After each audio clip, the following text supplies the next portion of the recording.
I first heard about Kimberly because of the brand new Congress endorsement. By not taking corporate PAC or lobby money, she's showing that she will only be accountable to us. And we could really use a progressive voice from Iowa in the Senate. She supports things like the Green New Deal and the Clean Air and Water Act and doesn't take any money from lobbyists. Please join me in voting for my future by voting for Kimberly by mail. Thank you.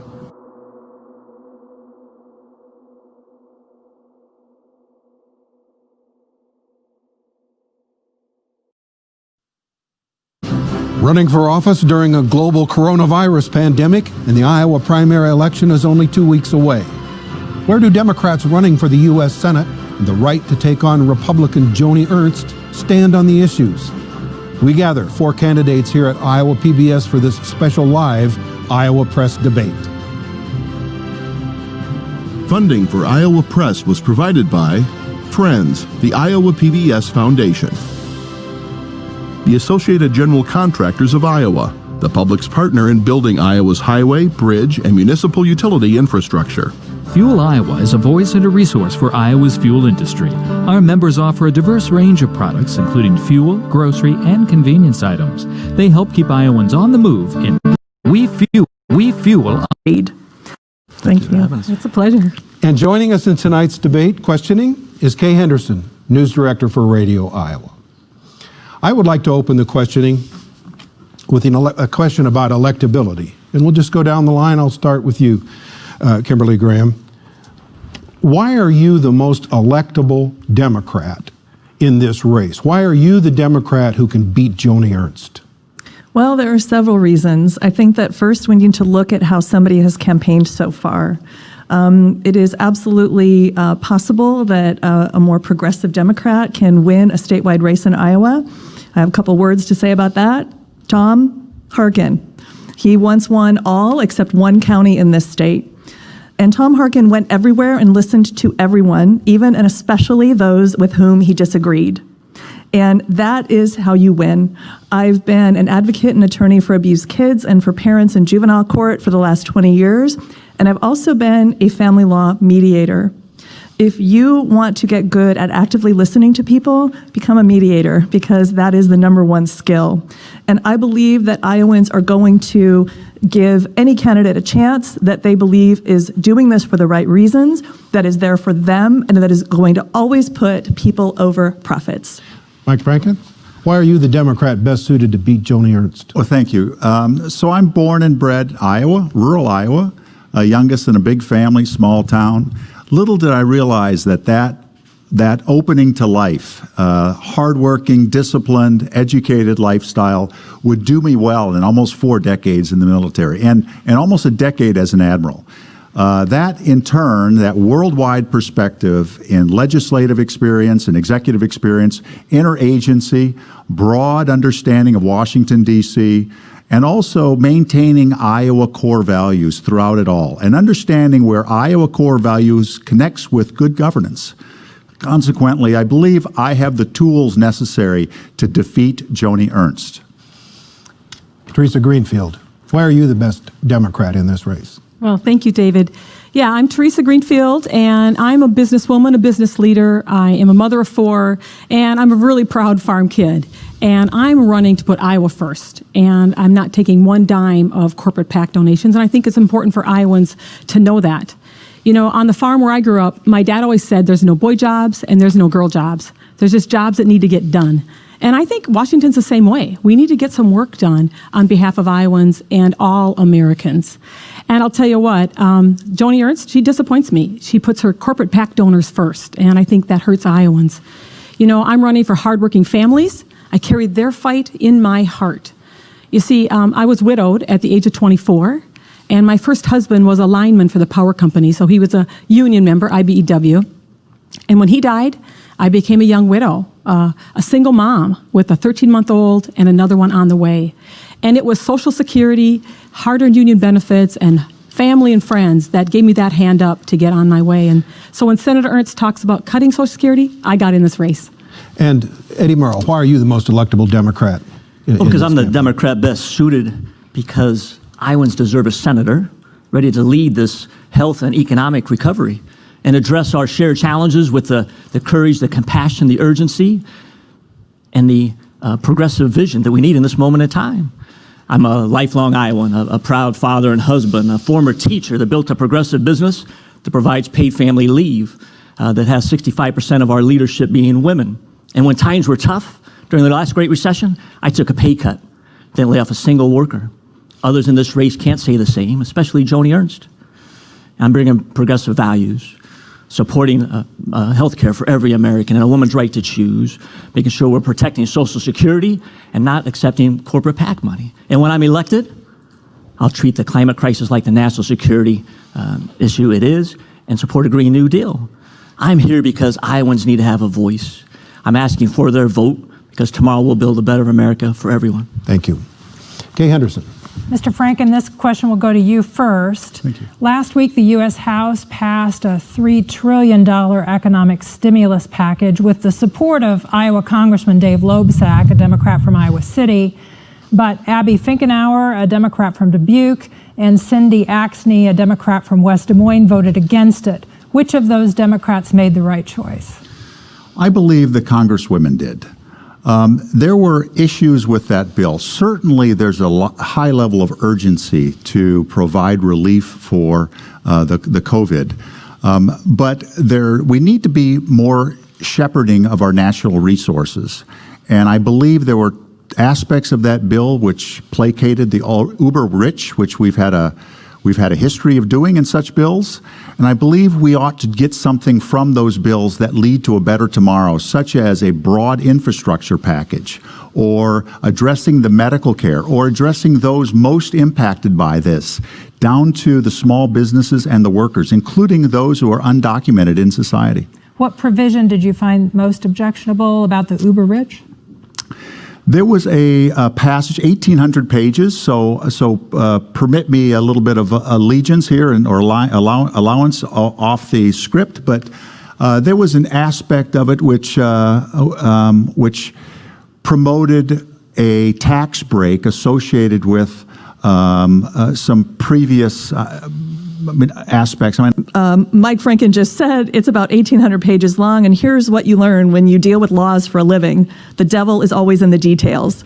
And so, not having read those 1,800 pages, first I can tell you that any legislation I will ever vote on, I will do the hard work, and I will read every sentence and every line. So I don't know exactly what's in it. I have not read all 1,800 pages yet. Teresa Greenfield, what is your judgment in terms of that bill? Should it pass the U.S. Senate as is?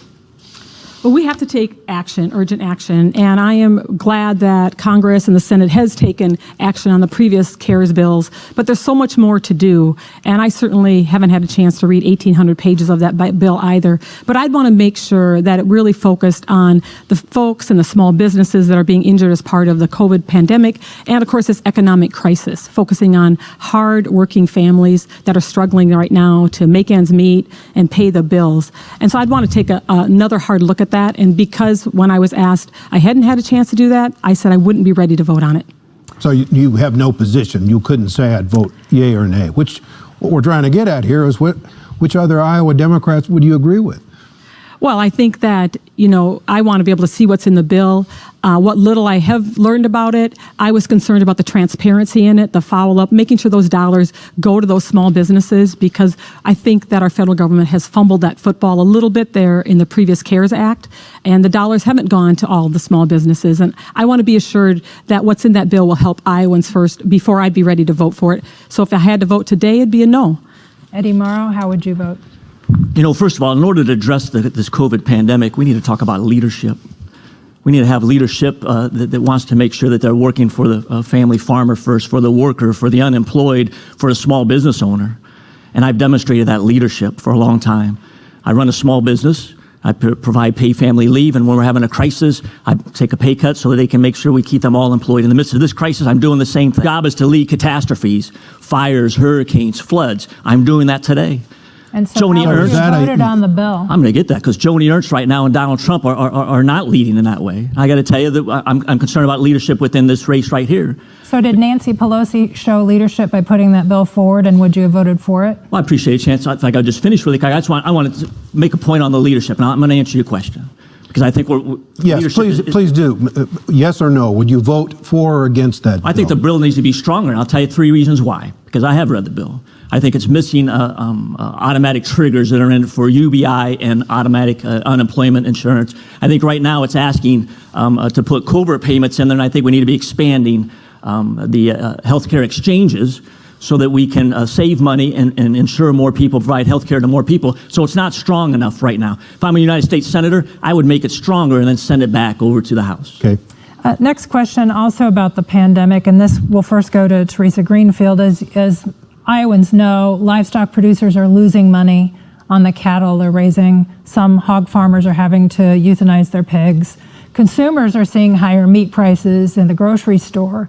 As a U.S. Senator, how would you, as a policymaker, balance the needs of livestock producers, the meatpacking industry, the employees inside the meatpacking plants, and consumers?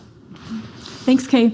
Well, absolutely. COVID-19 is probably going to be one of the most consequential events of my lifetime, and it has disrupted our lives, our health, our jobs, our education system, travel, and certainly our supply chain. And you know, I grew up outside of a little small town where we work together to solve problems. And we have to work more like that in Washington, particularly when it comes to solving not only the health crisis, but the economic crisis. So it starts with making sure that we're protecting workers and that they are safe and can be on the job. It makes sure that we are investing in the small businesses who need help to get through this crisis. And there's some of that support payments have been going on.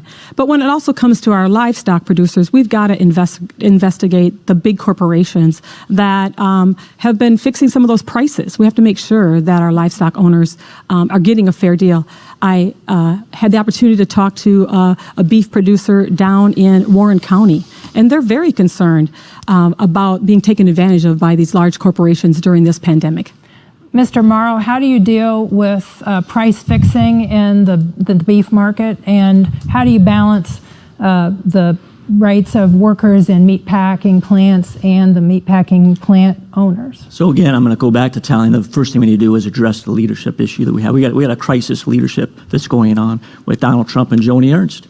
And until we address the leadership aspect and send the right senator to the United States Senate that's going to lead, then we can't address those things in a meaningful way.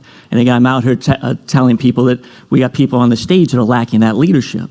And that's an important contrast that we need to have a conversation about. On this stage, you have people who lack leadership?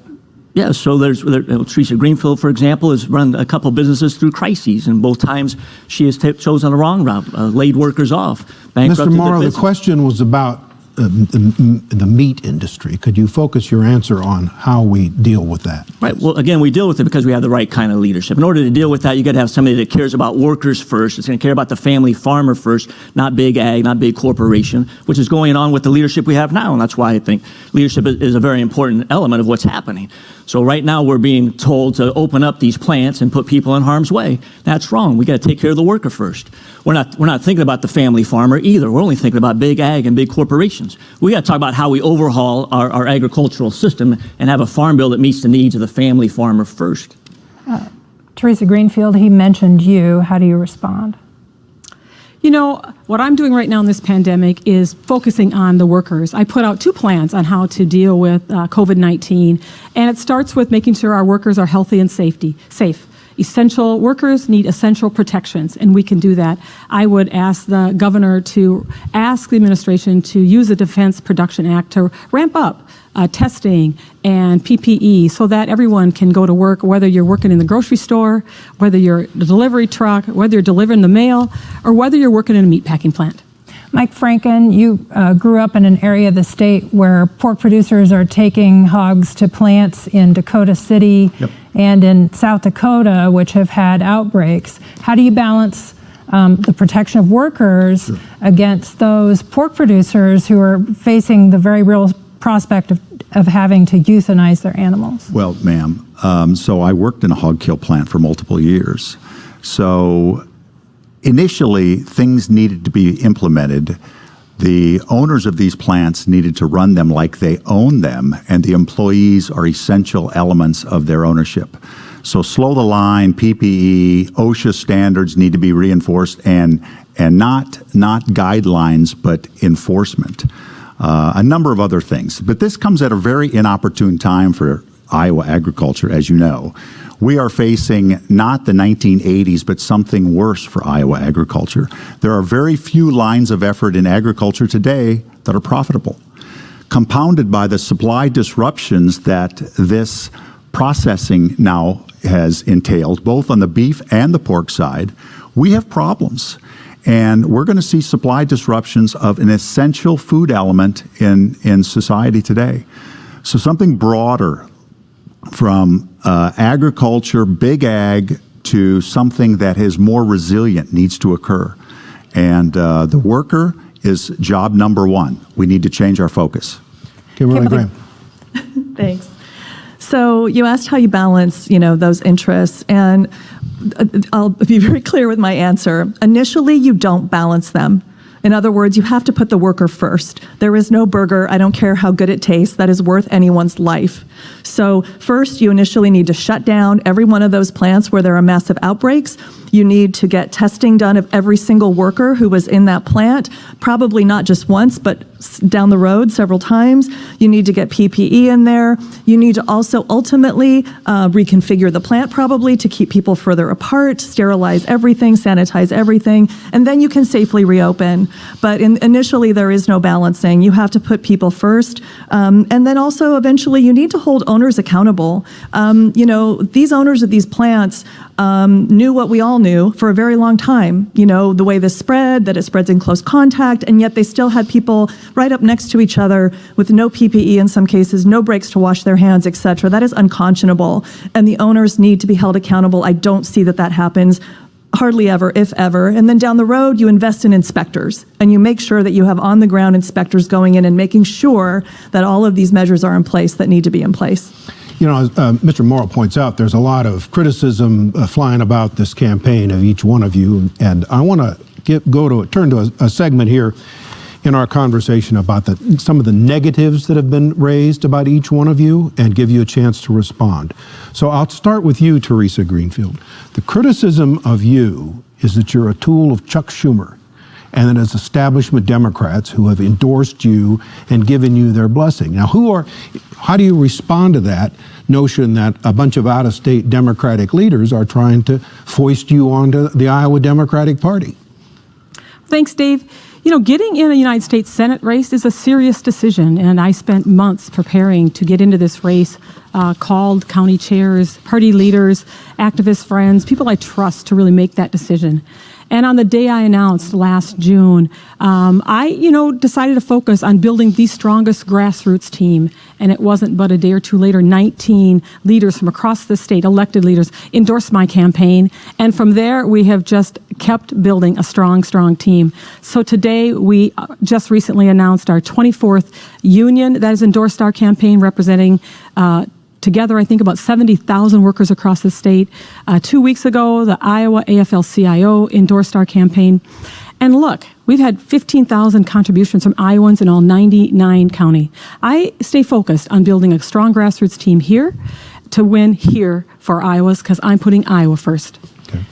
Mike Franken, the term that's used for you is the negative carpetbagger, that you spent your career outside of your home area in Iowa, and you've come home just to run for the U.S. Senate. How do you respond? Well, the optimum word was I came home. Yes, indeed.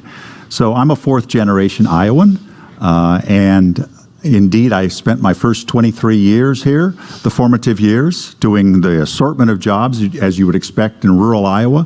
But then I joined the Navy. And I didn't know I was going to stay so long, but almost 4 decades. A great career. No apologies. And every job I've ever served in, I was with Iowans. And anybody who knows me knows exactly where I'm from. So I was privileged, exceedingly privileged, to have the spouse that permitted me to do this race, and also the physicality and the verve and the effort that I would put my life aside to make sure I won. Joni Ernst ran on 3 qualities. So to ensure you have a candidate that wins, you need to negate those out of the gate. Rural, the pig thing, which is unfortunate, and military. I do those Trump by a long shot. And ultimately, with my legislative experience, I lay bare her voting record. And that is her biggest weakness. That's why I came in this race, to win it. Mr. Morrow, the criticism made of you is, first of all, you're from Des Moines. The track record of Des Moines-based candidates in statewide races for Democrats is not good. And secondly, that you're something of a perennial candidate. You run for other things before, and people really shouldn't take you seriously. So how do you respond to those charges? Well, first of all, I want to commend Michael Franken for his great service to this country. He's been really good. But the fact of the matter is, when he retired, he told an Iowa newspaper that he's going to make his home in Virginia. And he bought $1 million house and has that house in Virginia. And that's a problem for us that we need to talk about. He should be running for the United States Senate in Virginia, because he'd be a great senator and a great how about talking about yourself? No, I appreciate it. So I know I've learned a lot from my opportunities and my experiences in running for office.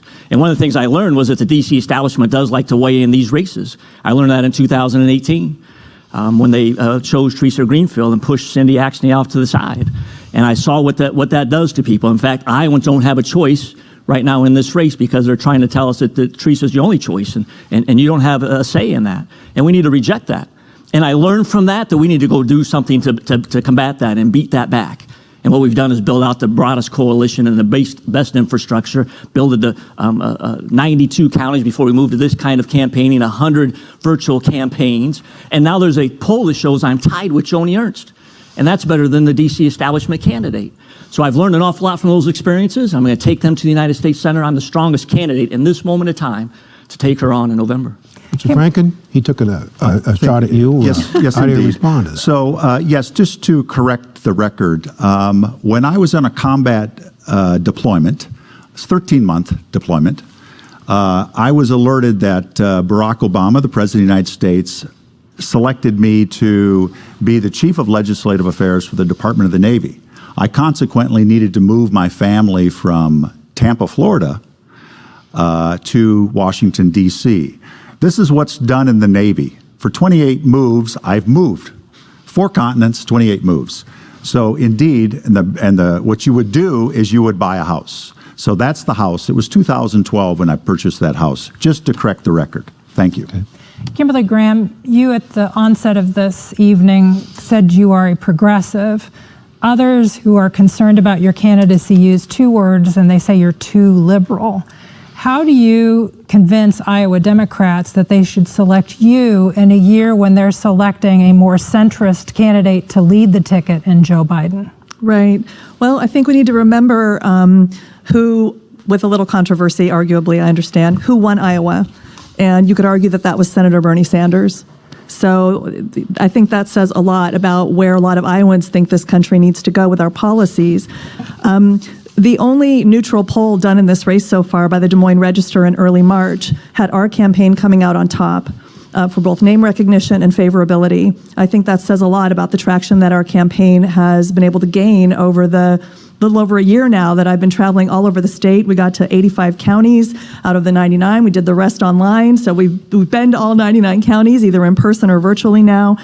Again, I would say we need to remember that Iowa has a very lengthy history of electing progressive, or progressive for their time at least, candidates, Berkeley Bedell, Tom Harkin, and let's not forget the self-described skinny kid with the funny name and the big ears who came here in 2007, campaigned all around this state on universal single-payer health care, I will also remind everybody, and was elected twice by this state. So he won twice, Barack Obama did.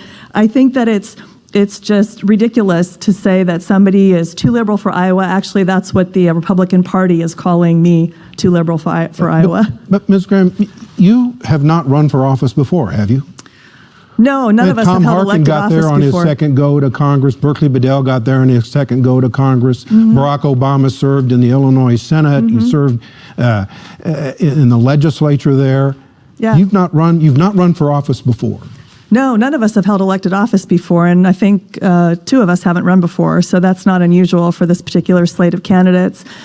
I believe that we actually need more of us, regular working people, to be representing us And so when we get that, we will stop getting this nonsense of voting for tax breaks for wealthy corporations that don't need them, and we will start investing in regular people. And until or unless we get regular people like me, a single mom with massive student loan debt, who has been representing people mostly in poverty in Iowa for 20 years and standing up and fighting for them, we will not see a change ultimately for our country. Okay, I want to switch to policy issues, and I want to talk about trade. I'll start with you, Mr. Morrow.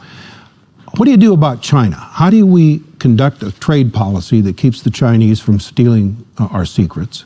And how do we deal with the tariff question Trump has put on the national agenda? We'll start with the tariff question first, because it was ill-advised and it's cost rural Iowans dearly. And throw on top of the COVID pandemic, now we've doubled down on how farmers are struggling and how our communities are struggling today. Overall, with what we need to be doing with trade is trying to instill the stealing of intellectual theft, enforcing those regulations, using our diplomatic efforts, not tariffs and not trade wars, because that's really harming farmers in Iowa, harming Iowans, harming other people in other industries that have been impacted by that. We want to make sure that we do press China. But we also need to stop misleading people. There's been a deceptive conversation going on that we need to have equal trade. And that's not accurate. There's nothing wrong with having a trade imbalance. We've been benefiting from that trade imbalance for a very long time. And Donald Trump has been trying to use that to create this division between China and the United States. Yes, do we have work to do with our trade imbalance with China? Do we have to do some work on the intellectual theft that's going on? Absolutely. But we shouldn't be doing it on the backs of farmers, which we've been doing up to this time. And Joni Ernst hasn't said a word about it. Kimberly Graham, trade. Yes, well, you mentioned also trade secrets and stealing, right, theft, and that kind of thing. One of the investments that I don't think that we're making at the level we need to is in cybersecurity. You know, we've had a lot of problems with that, and I think we need to be really focusing on a lot more than we have been. Regarding the tariffs and the trade wars, again, this just takes us right back to this current administration that continues to put profits over people and or centers their ego, the ego of the person in the White House, over what is good for working people. We also need to start consulting regular people that will be affected by policy before we implement it. And I don't see that happening enough in this country. We make these decisions up here, and those decisions should be made in consultation with those that it is going to affect the most, and they should have the most input. Mr. Franken, trade. To answer your question specifically, you don't do trade policy individually. The way you do this, and I've written and signed numerous international agreements, is you develop a consortium of like-minded entities, countries, corporations, as it may be, and then you go together as a block. And you know where your trade space is, you know where China's trade space is, and you find an accommodation. And you're tough, and you use experts. This is where this administration falls. They're neither tough, nor are they experts by a long shot. And they do trade by tweet. Absolutely wrong. And consequently, from agriculture to intellectual property to cyber theft and a whole broad list of items, this administration has ostracized us from our partners and has gone it alone, and consequently, we will fail with China. And Teresa Greenfield. Thank you. You know, strong international relations are good for peace, and they're good for prosperity, and they're good for Iowans' pocketbooks. And I'll tell you, as someone who grew up during the farm crisis, my family struggled with the Russian grain embargo. I watched tractors roll into Washington, D.C. Our farmers are struggling again, and I take it pretty personal. I went to auctions where families lost everything, and it was sold off from the hay rack, and they left our communities. As I've traveled the state and talked to farmers in O'Brien County and Fayette County and Floyd County and Guthrie County, they want their markets back. Between haphazard trade, ethanol waivers, net farm income is down 75% since 2013. Bankruptcy rates are at an 8-year high. Joni Ernst, she's no friend to our farmers. And we need to elect a senator that will be a friend to farmers, our main streets, our small manufacturers, because we're a state of small towns and small businesses. Okay. This will first go to Kimberly Graham. Iowa's ethanol industry is hurting. What, if anything, should federal policymakers do to support the industry? Well, For starters, federal policymakers, and namely Senator Ernst, should not be just kind of looking the other way and singing tra-la-la while these waivers go in place for these giant corporations that those waivers were never intended to work for. Those waivers are supposed to be for very small refineries that actually need them. And again, this is a perfect example of this administration just doing whatever's going to benefit the already wealthy corporations. So I would be standing up and fighting for policies that would, in the short term, get rid of those waivers and make sure that the ethanol industry has what it needs to keep employing the tens of thousands of people that it employs in Iowa with good jobs. Eddie Morrow, there's a proposal in Congress that would give ethanol producers a per gallon incentive right now to sort of supplement their income in the wake of these huge profit losses in profits. Would you support that kind of move? I would ask that it goes further because it's not deep enough, it's not strong enough. So we need to do more with that, and there's no doubt about it. But we got to talk about overall again. We're going to talk about waivers and the ethanol industry. We got to talk about campaign finance as well, because campaign finance money is getting in the way of Joni Ernst and others, keeping them from really standing up for farmers. That fossil fuel money is a big problem. And without her really standing up strong for Iowa farmers, then they're going to continue to be left behind. And again, campaign finance money in this race, primary, is also a problem.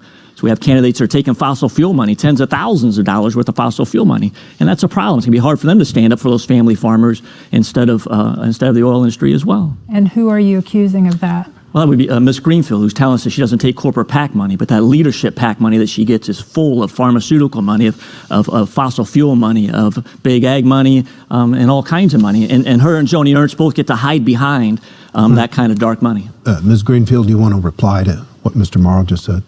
I think it's important for Iowans to know that I've taken a pledge not to accept one dime of corporate PAC donations, and I'm thrilled to do it. I've been endorsed by End Citizens United, and I'll tell you, one of the jobs that needs to get done is to end political corruption. It is the very first plan that I put out because of all the things we're going to talk about tonight. None of it's going to get done until we end dark money in politics. And Senator Joni Ernst, she voted for a fossil fuel lobbyist to head the EPA, who promptly issued those 85 ethanol waivers that have devastated our market. They need a senator that won't take one dime of corporate PAC donations, and I'm ready to be their next senator. Can we go back to Kay's question? What was Kay's question? Well, you've all talked about the waivers, except we have yet to hear from Mr. Franken. Do you support the per gallon package that would be going to ethanol and biofuel producers? I do.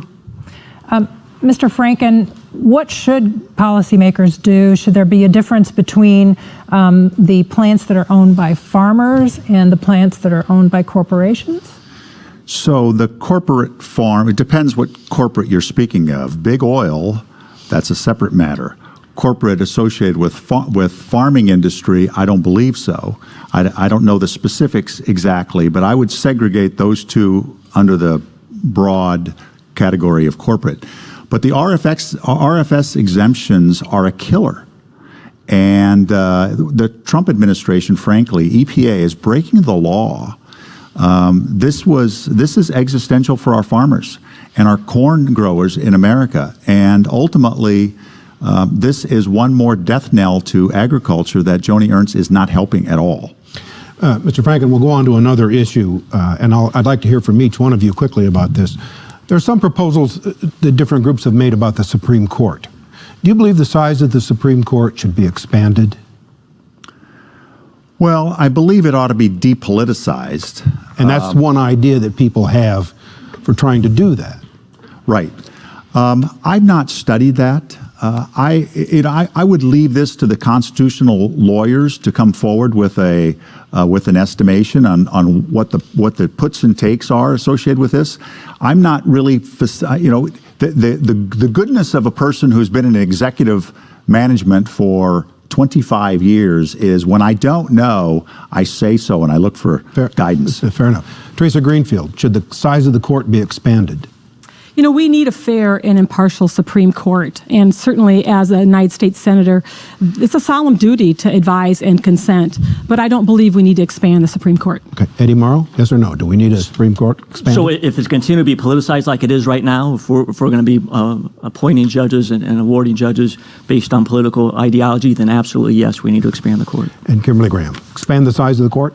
I would agree that that's one really good option for trying to end the politicization of it. And, you know, after watching Kavanaugh confirmation hearings, I can tell you that if an Iowa judge, you know, because I've worked with Iowa judges for 20 years, if an Iowa judge behaved that way during an interview for becoming a judge, that person would never have been confirmed or hired to become a judge in Iowa, I'm glad to say. Okay. Another lightning round, this one on a subject that was debated on the presidential campaign trail. I'll start with you, Eddie Morrow. Should the federal government guarantee free college? They guarantee, no, but they should guarantee debt-free college. Teresa Greenfield? You know, I'm the product of some progressive leaders who invested in college education, and I went to Iowa Lakes Community College, and the cost was such that I got a job at Pizza Hut, and I was able to buy my books, pay my rent, pay my tuition, and get a beer on Friday night. I would focus on trade schools, community colleges, make sure they're debt-free, and support our apprenticeship programs where people can earn while they learn. Mike Franken? Yeah, I paid for my college through working at a hog kill plant and as a blacksmith, in essence. I believe that the wage scales are no longer applicable, that we can do that. We've got a problem. But ultimately, a voluntary expanded national service program as an assistance, very similar to the GI Bill, other matters, and no-cost loans for college students where the federal government isn't making money on loans, which is ridiculous. So there's a few measures we should do, but I don't think it ought to be a no cost, no. Although we should work for junior colleges and trade schools, yes. Kimberly Graham? Yes, I believe that trade schools and public colleges should be at no out-of-pocket cost. How we get there exactly, whether we expand Pell Grants, whatever we need to do to make sure that nobody leaves college or trade school with debt is what we need to do. We've got to make those investments. Let's switch to health care. Mr. Franken, Medicare for all or public option? I'm a proponent, and having spoken to the drafters of the Affordable Care Act, I'm a proponent of fixing what's wrong with the Affordable Care Act and then putting Medicare option on that and ultimately bracing up Medicare. And there's a number of other measures that we ought to do. The end state ought to be what even our and I want all Iowans to have health care. And I'll tell you, I kicked off one of my Heartland tour at the Boone County Hospital and got a chance to visit with them about the community they serve, their patients' needs, and of course understand a little bit more about the business of the hospital, and found out, of course, that Medicaid expansion has been a lifeline for our rural hospitals in this country. Look, I support expanding and strengthening and enhancing the Affordable Care Act. We have all the tools we need there. We need to add in a public option on top of that, so absolutely every Iowan, every American can get health care. And then finally, Iowans are being gouged by pharmaceutical companies on prescription drug prices. We need to make sure that Medicare is negotiating to bring those costs down. Eddie Morrow. So I believe in health care for every American. It's a human right. Right now, 73 million Americans do not have health insurance. Millions of Americans have insurance but can't afford the deductibles to get the care they need. And as a result, 45,000 Americans die every year because they don't have access to quality care. So how do you get there? That's not acceptable. Well, you get there by providing health care for every American. If there's a bill that comes to the floor for Medicare for all, I would vote for it. I mentioned that in 2018. But also in the immediate future, we should lower the eligibility age of Social Security to 55. We need to expand the Children's Health Insurance Program for every child under the age of 18. And in the midst of COVID, we need to expand the ACA and open up all the exchanges so that the 37 million people that are unemployed right now can get the care that they need. Kimberly Graham. So I'm a little confused by other Democrats who say healthcare is a human right and then go and talk about it the way that they do. If healthcare is a fundamental human right in a wealthy and moral nation, then it is a human right, period. It's not a human right if you have the money to write your check for an insurance premium or to pay a deductible or a copay. That's not what I define as a human right. A human right, you just have it. So a public option, unfortunately, I wish it were some great fix. It's not. It's like putting a Band-Aid on an infected, dirty wound. It looks great from the outside for a while, but it is not going to be sustainable. And our healthcare should work like it does in a lot of other wealthy, developed capitalist countries where it works like a public library. We all decide we're going to invest in libraries, right? They're important. We all pay for them. They're not free. We have to pay the librarian, the books, the building. But when you walk into a library, you just hand them your library card and you leave with a book. You don't pay anything at that time of service and you never get a bill and you sure as heck never go bankrupt. And that is what healthcare needs to look like in the United States of America. Okay. Let's turn to a subject again from the presidential campaign raised by Andrew Yang, universal basic income. A form of that was in the first stimulus bill, Teresa Greenfield, and that every American who earned less than $75,000 a year got $1,200. Is that a wise use of federal funds? In this time of COVID pandemic and economic crisis, that again, I believe will be one of the most consequential events of our lifetime, to provide direct relief to workers is absolutely a wise use of funds. It's an investment in Americans.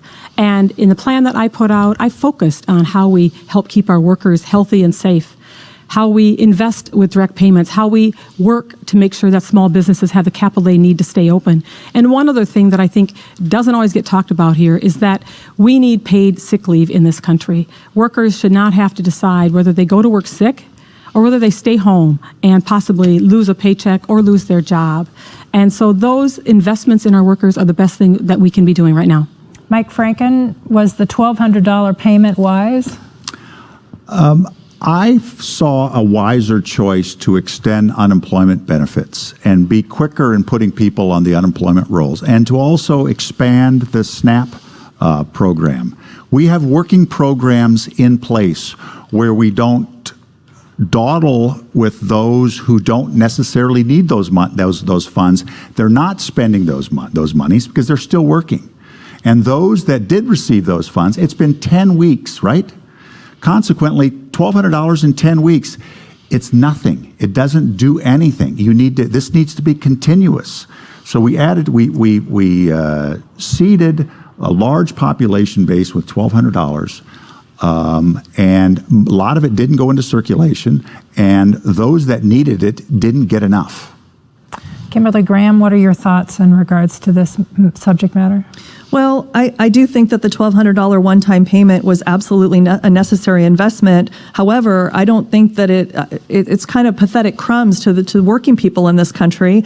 And that bill had over $500 billion in subsidies and giveaways to, again, huge multinational corporations, some of which don't even pay taxes in this country, by the way. So it should have been like other developed nations are doing around the world, anywhere from maybe $2,000 a month for 3 months upward. Other developed nations are doing more than that, actually. And I think it needs to dovetail with unemployment. I agree with Admiral Franken. You know, if somebody's getting sufficient unemployment, then perhaps they don't need the additional amount. But I think we need to take a look at that. But for most people, at least a couple of $1,000s a month for a 3-month time period is at least something that's going to keep people safe, keep them home if they're able to stay home unless they're an essential worker, and also inject money into this economy, which desperately needs it right now. Eddie Marl? You know, so this COVID financial crisis we have right now can be a great accelerator, and we can go two different directions. We can accelerate downward to lower income, lower employment, lower healthcare, lower standard of living, or we can accelerate forward and upwards to a stronger country.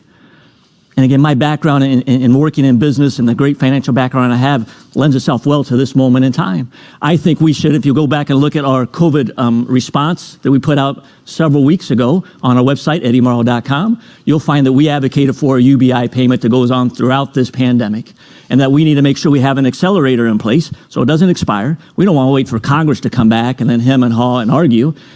Every person right now should get at least $12, $15, $18, maybe $2,000 every month right now. People need to have that stability. They need to know when they get up in the morning, they can pay their rent, they can buy food, they can get the prescription medicine they need. They don't want to wait till next month to see if the government's going to step up for them. That should already be a given and be taken care of. And then you know what's great about that?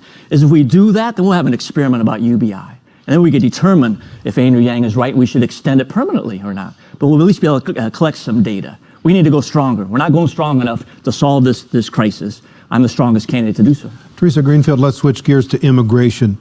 Should it be a crime to cross the border without documentation? Dave, our immigration system is broken, and we need to modernize it. We need to address issues like that. We need to make sure that it's humane. We need to make sure that it does keep our borders safe and that we keep families together. And certainly Iowa has a rich history of welcoming immigrants and refugees. Governor Bob Ray showed us how to do that. And our communities are very welcoming.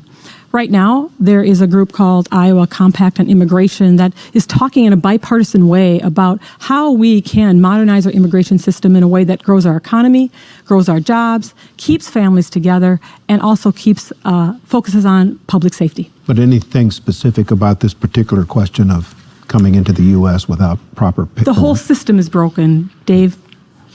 Mr. Morrow, what's your thought about immigration and specifically this, whether you should decriminalize illegal entry into the United States? No, thanks for asking. So in addition to being a teacher and a business owner, I spent a lifetime in community organizing. A founding member organization known as Amos has done some great work on immigration for over 20 years. So the first part of your answer is no, that you shouldn't be arrested for that. It's a misdemeanor at most. But we need to talk about our immigration policy, right? We need to talk about comprehensive immigration reform. We need to make sure that what we're looking and aiming to do at our border is to keep out extremism and human traffickers. We need to make sure we're closing up those inhumane detention centers that are down there. We need to talk about reunification of families. We need to talk about reconstituting ICE. There's a lot of comprehensive work we need to do. We need to talk about climate change as well, which is impacting mass immigration across this world. And we talk about forward-thinking diplomacy again that will help people stay at home and not feel like they need to flee. Kimberly Graham, immigration. So seeking asylum is not a crime. You're supposed to be able to seek asylum in this country. This past September, I spent 5 days volunteering at the southern border, volunteering my legal services to help asylum seekers. And what I saw there was that the United States, unfortunately, is violating international asylum law and is violating due process, which is supposed to be one of our basic foundations here of our legal system, not sending proper notices to people about their hearings and so on. And we really need to fundamentally remake our immigration system so that people who are here, who are our DACA recipients, can be citizens immediately so they can stop living in fear of deportation. We deported a young man from Des Moines here a few years ago. He was killed in Mexico. I remember that was in the news. And that just shouldn't be possible. It shouldn't be possible to deport someone who was brought here as a child and doesn't even know the country that they came from. So we have a lot of remaking our laws to do. We need to get rid of the 3- and 10-year bans. We need to make worker visas more easily available so people can work here with documentation and so on. Mike Franken. It's not a crime. Get the kids out of the cages. The wall's idiotic. Thank you for that. Another lightning round question. When Joe Biden was a U.S. Senator, he helped shepherd through a bill in the U.S. Senate which banned assault-style weapons. Let's start with you, Mr. Franken. If you're elected to the Senate, would you vote for a similar bill? I would. And I've got a lot of experience with guns, as you can expect. No one's going to gunsplain me in this Senate. Teresa Greenfield? You know, I think it's long past time where we have enacted some policies to keep guns out of the hands of people who can hurt themselves and hurt others. We have got to take that action. And for me, it starts with some bipartisan action. We need to ban gun show loopholes. We need to have universal background checks. And we need to invest in research so that we understand why we have so much gun violence in this country and that what our next steps are going to be. Eddie Morrow? You know, somebody that owns a gun, in respect to Second Amendment, the answer to that question is absolutely. We should reinstitute the assault weapons ban in this country. It saves lives. It demonstrated it saved lives in the 10 years it was in play. It'll save lives again. Kimberly Graham? So my dad is a former Marine and a Golden Eagle NRA member. He's been an NRA member for over 50 years. I was talking to my dad about this question, and he said this: if you need an assault weapon to hunt, you have no business hunting. If you need an assault weapon for anything else, you don't need one, because what they're really good at is killing a lot of people in a short amount of time. And I'm with my dad. I think we should reinstate the assault weapon ban. I want to move to the issue of climate change. We've talked about pieces of that, but Mr. Franken, what do we do? What do Iowans do about this problem that doesn't hurt our economy? Like, I'm thinking of restrictions on the cattle industry, for example. Sure. It doesn't hurt our economy now, but the flooding and the erosion and the soil deprivation, all of those things, it does indeed. Ultimately, we should start local, individual. What can you do about it? And then expand internationally. Reinstitute, rejoin the Paris Accord, make it more strict. Iowa is going to be a net beneficiary of climate addressing issues, including carbon sequestration. This will be good for Iowa. There's a whole plan to execute, and ultimately we need to get on board and embrace this and make Iowa agriculture simpatico with climate change. Teresa Greenfield. We need to confront climate change. The science is very clear. We have a man-made global climate crisis on our hands, and we need to take urgent action. Iowans know what climate change looks like. It's the flooding we've had in southwest Iowa and southeast Iowa. It's those 3-inch rains that really affect our agriculture industry here. And so for me, I think we start with reducing our carbon footprint, getting back into our international accords, working towards our 2050 goals. But there's an enormous opportunity here to grow renewable energy jobs right here in Iowa. And we need to invest in that research so that we grow jobs and are leaders in renewable energy. Kimberly Graham. Well, we need to implement this resolution called the Green New Deal. Back when we had the first New Deal, that produced a lot of fantastic infrastructure building, a lot of which now is crumbling, right? Because that's the last time we made major investments in our infrastructure. And we have to do that again. Only this time, we have to do it in a way that includes everyone, that makes sure to include people of color and women and all of these good new jobs, these good union jobs that we're going to be creating. We need to electrify rail. We need to bring more solar power, more wind power. We need to replace our lock and dam system on the Mississippi River. There's so many jobs that we need to do, and we can do them in a way that is also going to help the environment at the same time, including localizing our food sources here in Iowa. We are the third state in food imports, and if we grew more of what we ate here, that would help the climate at the same time as helping our farmers. Eddie Morrow. Yeah, so I think the climate crisis and chaos is hurting our economy. My business is covering floods and hailstorms and tornadoes and winds, and the severity of rain and then drought with farmers has been impactful. And we need to make sure that we're turning that around and actually making a net positive for farmers.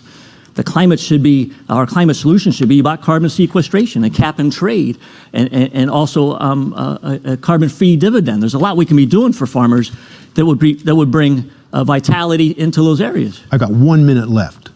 15 seconds apiece. What have Kay and I missed here? Mr. Morrow, quickly. We haven't talked enough about rural Iowa today and breaking the rural and urban divide. We have a child care crisis in Iowa, and as someone who's a single mother and relied on it, we have got to focus on how we get more child care throughout Iowa. Mike Franken, what have we missed? We've got a national debt problem, and we've got Republicans who are dismissive of it. Kimberly Graham. Right. So I've been drafting the American Child Care Act. So I would echo what Greenfield said, and that is that we need to start working on the child care crisis. And by the way, 1/3 to 1/2 of our child care spots are vanishing during COVID-19, and a lot of them may never come back. So our crisis has now become an extra crisis on top of that. Thank you. And thank you all for answering our questions. I know we're pointed at some points, but thank you very much. Oh, thank you. It was fantastic. Thank you very much. Thanks again to all of the candidates joining us at Iowa PBS studios tonight. And a quick reminder, the November 2020 elections are 168 days away, but only 2 weeks remain until the June 2nd primary in Iowa. For our hard-working Iowa PBS crew in Johnston, I'm David Yepsen, and thanks for joining us today.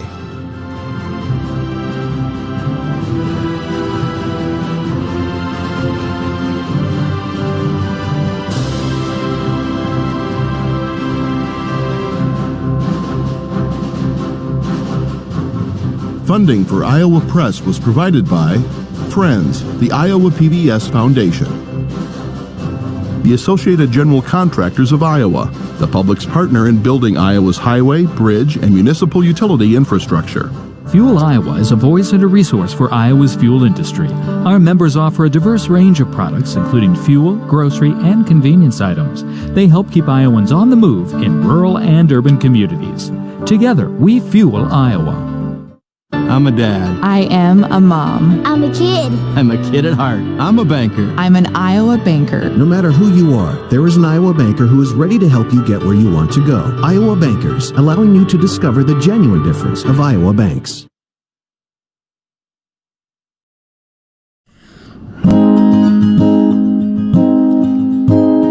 If not now, then when? When your children grow up, will you pass it to them? Tell them you were scared to stand up back then. If not now, then when? Is it too much to ask for a life free of hate? A place to call home and a dignified wage? Who here will fight for the world we deserve? 'Cause we are the ones we've been waiting for. We are the ones we've been waiting for.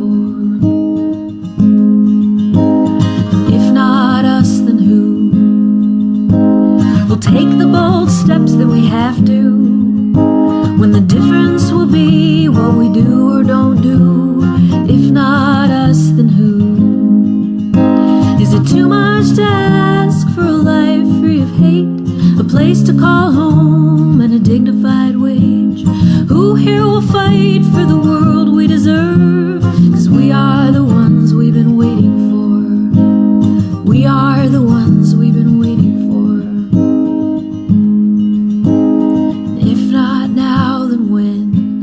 You're just gonna sit on the side while it happens again. After so many years of talking, my friend. If not now, then when? And who here among us will stand up and fight? Organize bravely and walk out on strike? We know that actions speak louder than words.